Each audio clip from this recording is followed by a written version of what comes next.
Here is a quick tutorial on using dynamic prompt with your TCS Fuel Card. We need to open the TCS Fuel Card app on your phone. If you do not have the app, don't worry. You can also use the IVR system or contact your fleet manager.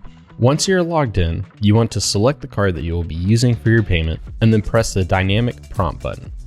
By selecting this button, you will generate a random dynamic code. This code is only valid for the next 30 minutes. Insert your card as you would normally do. When you're prompted to enter your truck number or unit number, please enter that information. The next prompt is for your control number. The control number is your dynamic prompt number.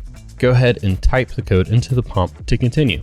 You will then see prompts that you are familiar with, such as field selections or depth selections. You can now fill your truck and use your card with peace of mind, knowing that you are better protected by dynamic prompt. If you have any questions, please call your fleet manager or the number on the back of your card. Thank you for watching.